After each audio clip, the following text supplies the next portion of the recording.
नमस्कार, स्वागत है आपका छत्तीसगढ़ के बुलेटिन में। मैं हूं आपके साथ यशी शुक्ला। रुक करेंगे खबरों का, लेकिन उससे पहले नजर डालेंगे सुर्खियों पर।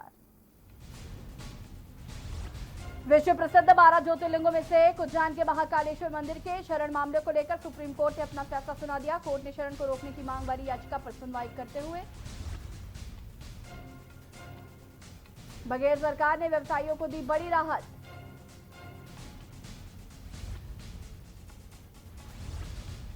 कोविड-19 सेंटरों में बेड बढ़ाने के आदेश।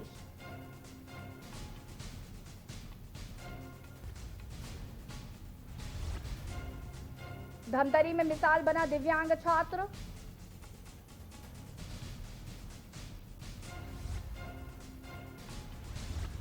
गंदगी और बदबू से शहरवासी परेशान।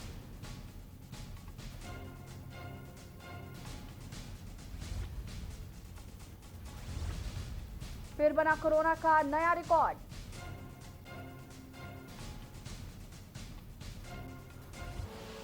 आप देख रहे हैं के न्यूज, खबरों का सारथी। बढ़ेंगे खबरों में, लेकिन उससे पहले मंत्री सुरेश खन्ना क्या कुछ कह रहे हैं आपको सुना देते हैं। परिस्थिति पर सबसे ज़्यादा फोकस भी रहता है, लोगों की निगाह भी रहती है और हमारा सारा कामकाज भी इसी से चलता है। तो हम फिर से बेहतर स्थिति में पहुंच रहे हैं। ये पिछले साल उसके मुकाबले 6.7% अधिक है। अगस्त 6.7% पिछले साल के मुकाबले जी।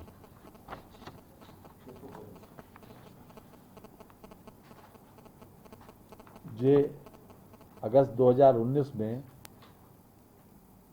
1604.26 करोड़ रुपए का राजस्व संग्रहित हुआ था। अगस्त 2020 में इस मद में 1831 करोड़ रुपए की प्राप्ति है। इसी प्रकार आबकारी के अंतर्गत 2019 में 1882.33 करोड़ रुपए का राजस्व प्राप्त हुआ था, जो अगस्त 2020 में बढ़कर 2310.27 करोड़ रुपए का राजस्व प्राप्त हुआ है। भूतत्व और खनिकर्म में अगस्त 2019 में 109.56 करोड़ रुपए का राजस्व प्राप्त हुआ था। अगस्त 2020 में इस मद में 171.53 करोड़ रुपए की राजस्व की प्राप्ति हुई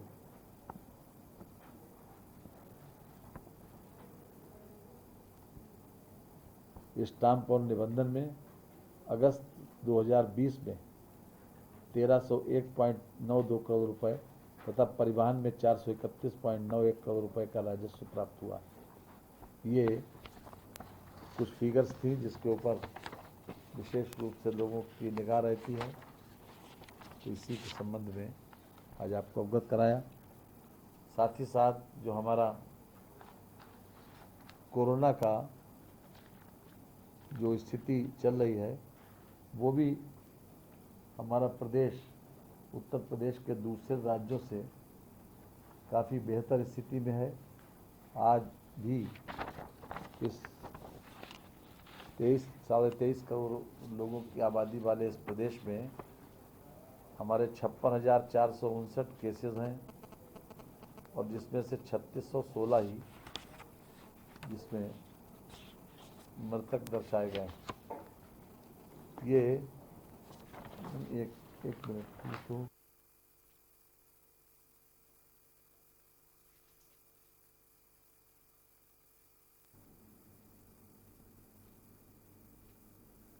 यूपी के वित्त मंत्री सुरेश खन्ना ने प्रेस कॉन्फ्रेंस की।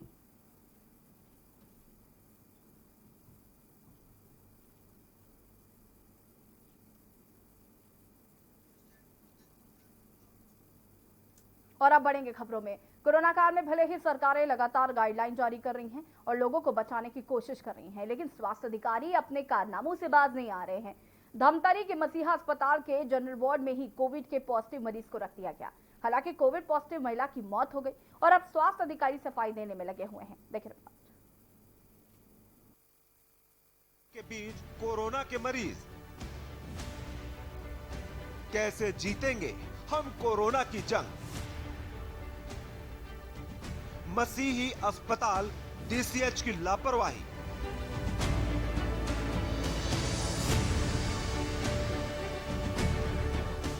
शहर के मसीही अस्पताल के आईसीयू वार्ड में भर्ती कोरोना पॉजिटिव बुजुर्ग महिला की मौत हो गई। महिला की मृत्यु ने अस्पताल प्रबंधन के साथ स्वास्थ्य विभाग की भी पोल खोल के रख दी है। कोरोना संक्रमित महिला 28 अगस्त को लकवा की शिकायत के कारण मसीही अस्पताल में भर्ती हुई थी। अस्पताल के जिस वार्ड में महिला को रखा गया था, उस वार्ड में लगभग 14 मरीज पहले से भर्ती थे। दूसरे दिन महिला की कोरोना रिपोर्ट पॉजिटिव आने पर उसे आईसीयू वार्ड और बच्चों के जनरल वार्ड से लगे अन्य आईसीयू वार्ड में रखा गया था, जहां बुधवार की सुबह महिला की मृत्यु हो गई। यहां अस्पताल प्रबंधन समेत स्वास्थ्य विभाग की बड़ी लापरवाही ये देखी गई कि महिला जब कोरोना संक्रमित हुई तो उसे डेडिकेटेड कोविड अस्पताल, जो कि मसीही अस्पताल के ही एक ब्लॉक में बनाया गया है, वहां न रखकर संक्रमित महिला को आईसीयू वार्ड और बच्चों के जनरल वार्ड से लगे अन्य कमरे में क्यों रखा गया। 28 तारीख को भर्ती किए थे। उसको लोकवा का शिकायत था। 90 के करीब की उम्र थे और दूसरे रोज 29 तारीख को पता चला कि कोरोना हो गया है। फिर आज के डेट में सुबह 10 बजे ख़त्म हो गया है और यहाँ लकड़ी के शासन के द्वारा देंगे बोल रहे, फिर बाद में नहीं दे रहे हैं। वहीं इस संबंध में मसीही अस्पताल के अधीक्षक डॉक्टर संदीप पटौंदा ने अपना पल्ला झाड़ते हुए जिला सर्विलांस अधिकारी विजय फूलमाली से बात की गई तो उनका कहना है कि बाकी अन्य मरीजों को इससे कोई खतरा नहीं है। ऐसे में सवाल ये उठता है कि जब डॉक्टर्स को पता है कि कोरोना संक्रमण बढ़ने से खतरा बढ़ सकता है, फिर भी जनरल वार्ड से लगे कमरे में क्यों शिफ्ट किया गया, और अगर लोगों को कोरोना होता है तो इसका जिम्मेदार कौन होगा।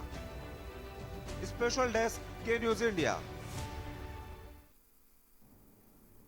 एक तरफ जहां सरकार कुपोषण मिटाने के 1000 दावे करती है, तो वहीं बलरामपुर जिले की स्थिति आज भी ऐसी है, जहां मासूम की मौत भूख और कुपोषण से हो जाती है।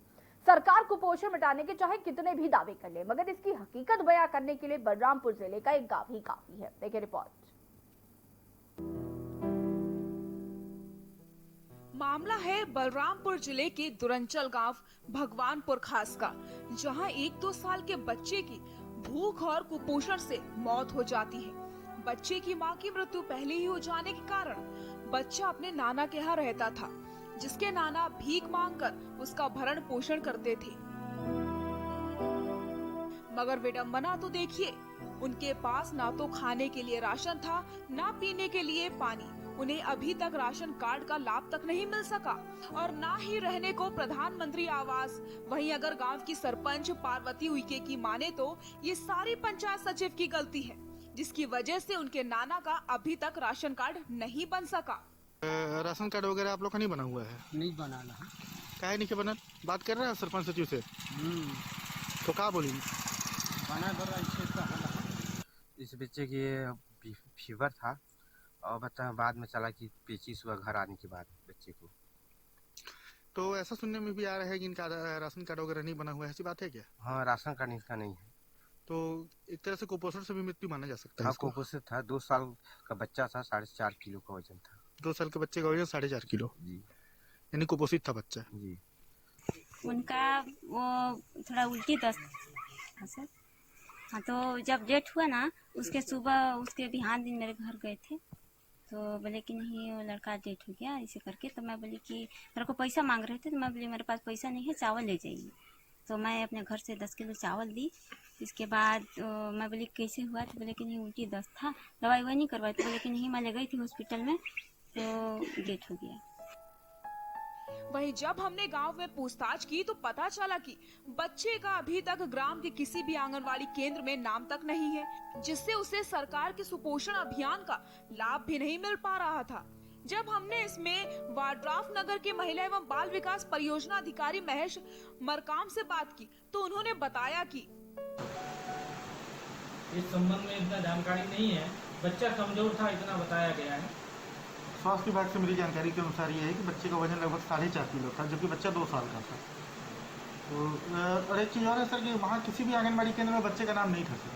हाँ, आंगनबाड़ी कार्यकर्ता द्वारा 2-4 बार उनके घर गया सर्वे के लिए, किंतु वो मिले नहीं मिलने के कारण उसका बच्चे का नाम दर्ज नहीं किया जा सका था।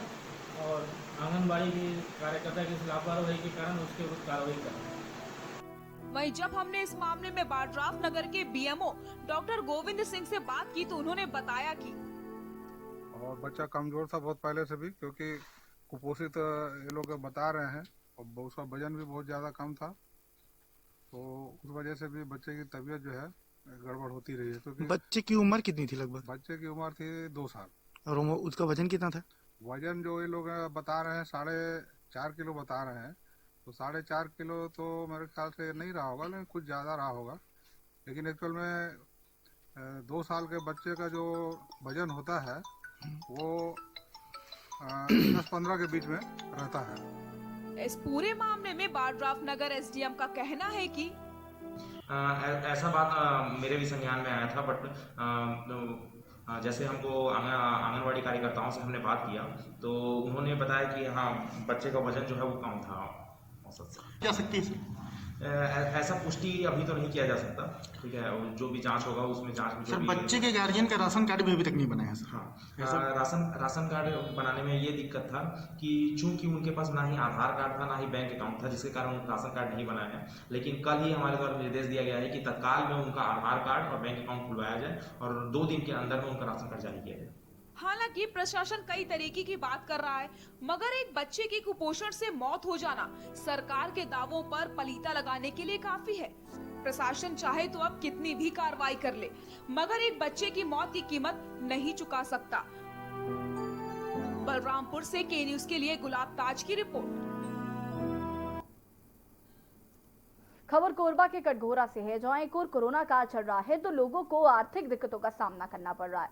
वहीं दूसरी ओर एक किसान के घर में 9 भैंस और 25 गाय चोरी हो गई। किसान का कहना है कि 27 की रात को उसने अपने पूरे भैंस गाय और जानवरों को जंगल से चराकर अपने घर में बनी गौठान में सबको बांध दिया, मगर उसी रात घात लगाए चोरों ने उसकी 10 भैंसों को चोरी कर वहां से फरार हो गए। सुबह उठने पर किसान को इसकी खबर लगी तो उसने गाँव वाले अलग अलग बगल सरपंच की मदद से पूरे गाँव में अपनी भैंसों की खोजने की कोशिश की, मगर कुछ भी पता नहीं चल पाया। काफी पूछताछ के बाद पता लगा कि 2 गायों को गांव के ही एक घर में बेच दिया है, जिसके बाद किसान ने शिकायत की, लेकिन अभी तक पुलिस ने कोई कार्रवाई नहीं की।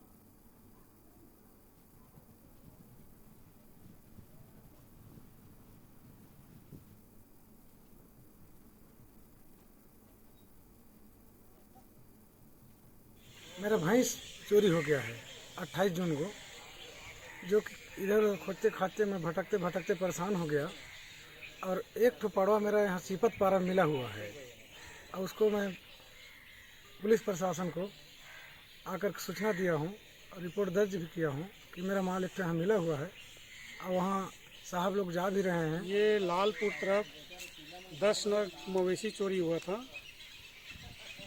ये प्रार्थी दुर्गा प्रसाद गुर्जर आके रिपोर्ट पे आए थे, उसके रिपोर्ट पे हम लोग थाना में अपराध क्रमांक 90/2020 धारा 379-34 पंजीबद्ध किए हैं, जिसमें एक मवेशी को जब्त किए हैं 30,000 रुपये का, और शेष मवेशियों की तलाश की जा रही है।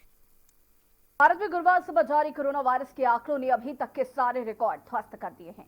पिछले 24 घंटों में कोरोना वायरस के रिकॉर्ड 83,883 नए मामले दर्ज किए गए। ये एक दिन के लिहाज से अभी तक का सबसे बड़ा आंकड़ा है। देखिए रिपोर्ट। देश में कोरोना की सबसे बड़ी उछाल, एक दिन में मिले 83,883 नए केस, टूटा रिकॉर्ड। पिछले 24 घंटे में 1,043 लोगों की कोरोना से मौत।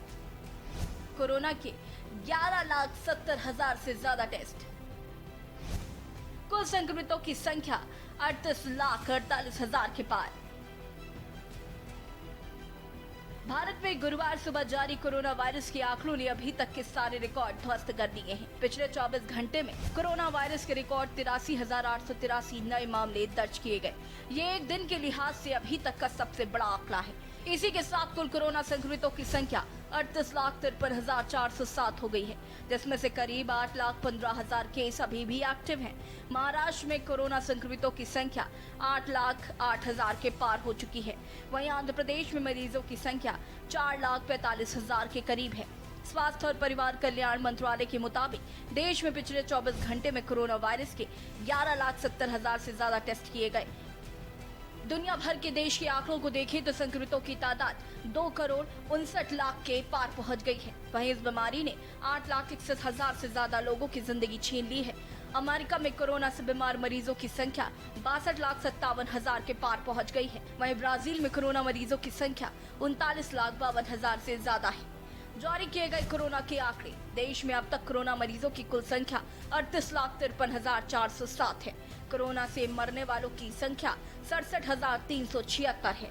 देश में अब तक ठीक हुए मरीजों की संख्या 29,70,493 है। पिछले 24 घंटे में कोरोना के नए मामलों की संख्या 83,883 है। पिछले 24 घंटों में कोरोना से हुई मौतों की संख्या 1,043 है। देश में कुल एक्टिव केस 8,15,538 है। 10 रिपोर्ट ये न्यूज इंडिया।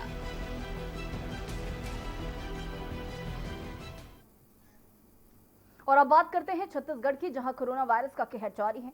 बुधवार को राज्य ने कोरोना का नया रिकॉर्ड ही बना दिया।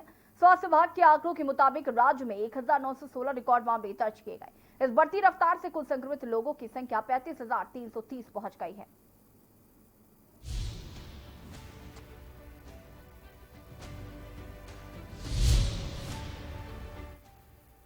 नए मामलों की पुष्टि।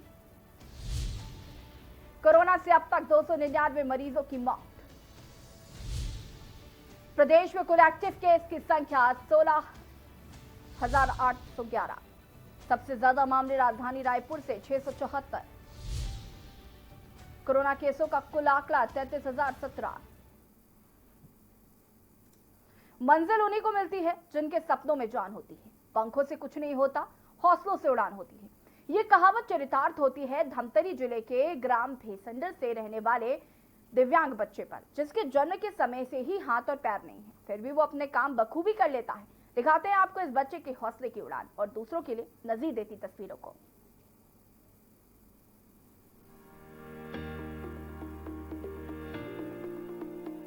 धमतरी जिले के ग्राम भेड़सर में एक ऐसा दिव्यांग बच्चा है जिसका नाम पुष्पेंद्र साहू है। पुष्पेंद्र अभी कक्षा 10 में पढ़ाई कर रहे हैं।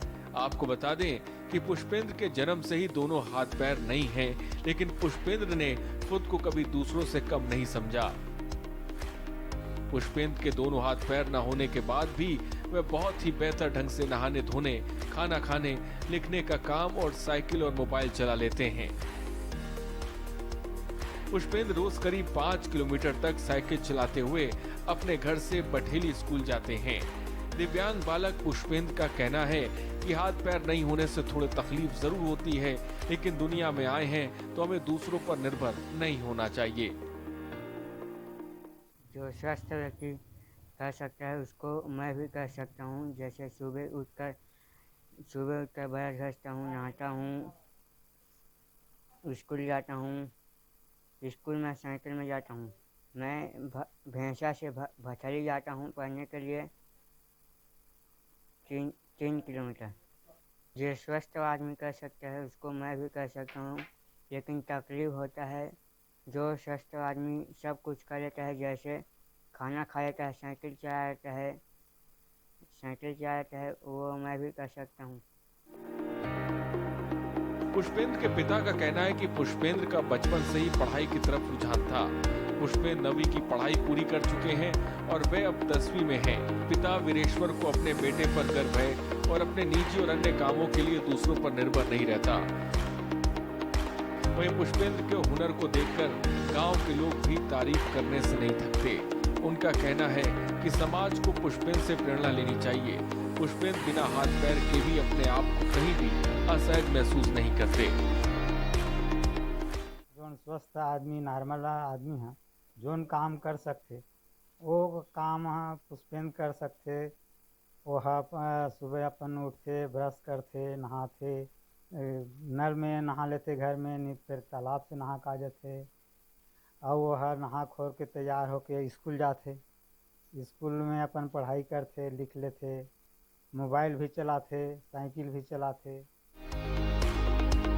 दोनों हाथ और पैर न होने के बावजूद कभी हताश न होने वाले पुष्पेंद्र भले ही घर वालों को गर्व हो, लेकिन इसके साथ ही पुष्पेंद्र के आसपास रहने वाले और रिश्तेदारों को भी उन पर नाज है।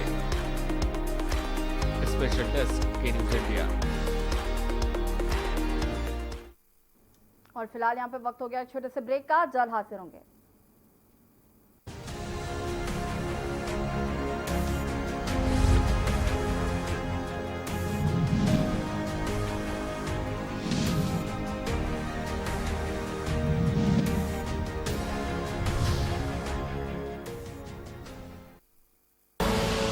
आप देख रहे हैं के न्यूज, खबरों का सारथी।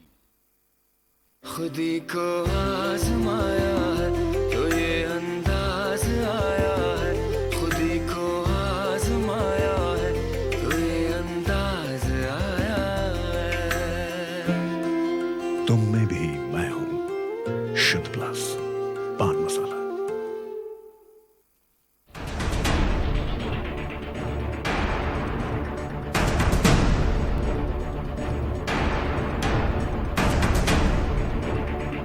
फीस गले की फांसी है, जनता भूखी प्यासी है, फीस गले की फांसी है, जनता भूखी प्यासी है।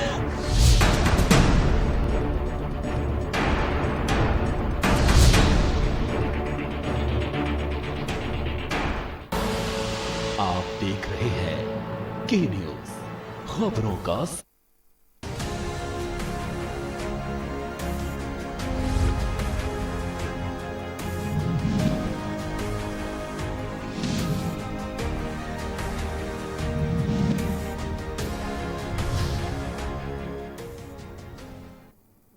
ब्रेक के बाद एक बार फिर से आप सभी का स्वागत है।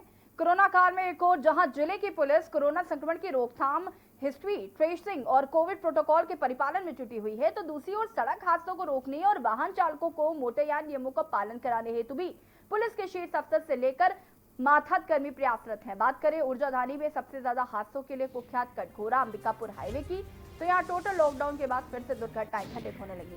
बेलगाम रफ्तार, ड्रंक एंड ड्राइव और सड़क सुरक्षा के नियमों की अनदेखी ने फिर से पुलिस के माथे पर चिंता की लकीरें खींच दी हैं। इन्हीं चिंताओं और आशंकाओं को दूर करते हुए जिले के एसपी अभिषेक मीणा ने निर्देशन व मार्गदर्शन से कटघोरा अनुभाग के पुलिस अधिकारी पंकज पटेल की अगुवाई में अनुविभाग अंतर्गत आने वाले बांगो तथा थाना क्षेत्र व मोरगा चौकी क्षेत्र में अभियान छेड़ते हुए सड़क नियमों की अनदेखी करने वाले चालकों की धरपकड़ की। उनका चालान काटा गया और उन्हें समझाया गया।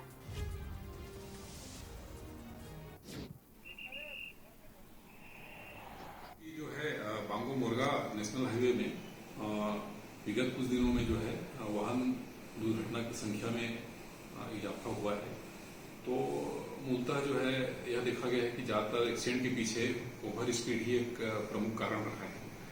तो इसको मद्देनजर रखते हुए आज बांगो मोरगा नेशनल हाईवे पे ओवर स्पीड वाहनों के विरुद्ध एनडीए की कार्रवाई की गई। बिजली विभाग के अधिकारी कर्मचारियों की लापरवाही से छाता पहाड़ के पास करंट की चपेट में आने से वयस्क मादा भालू की मौत हो गई। घटना की सूचना मिलते ही वन परिक्षेत्र अधिकारी टीआर वर्मा स्टाफ के साथ मौके पर पहुंचकर भालू को अपने कब्जे में लेकर पोस्टमार्टम कराया और एसटीओ के समक्ष शव का निरस्तीकरण किया गया। मामले में बिजली विभाग के अधिकारी कर्मचारियों के खिलाफ वन संरक्षण अधिनियम 1972 एवं वन्य प्राणी संरक्षण अधिनियम 1980 के विभिन्न धाराओं के तहत कार्रवाई की जा रही।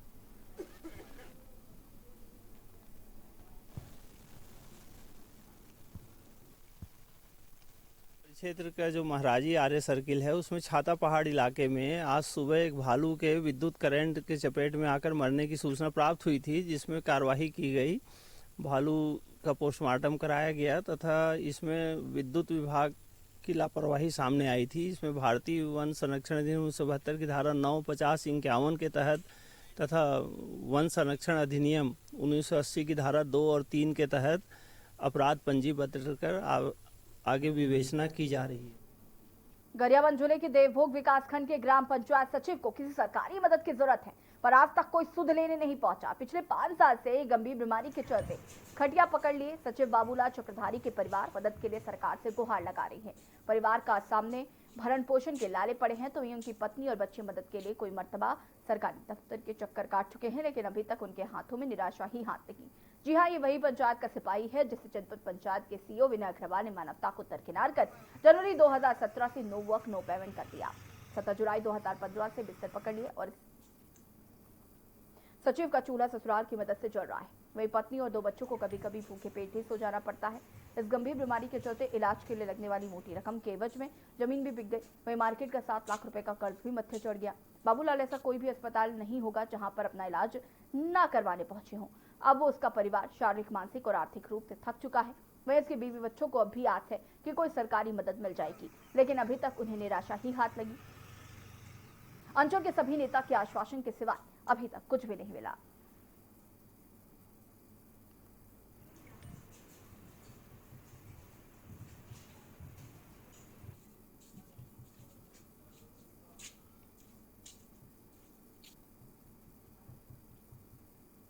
बिस्तर में 15 जुलाई 2015 से आज तक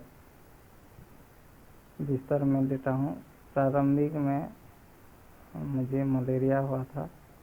2-4 दिन बाद हमारे इलाज करने के बाद हाथ पैर बिस्तर में लेट गया।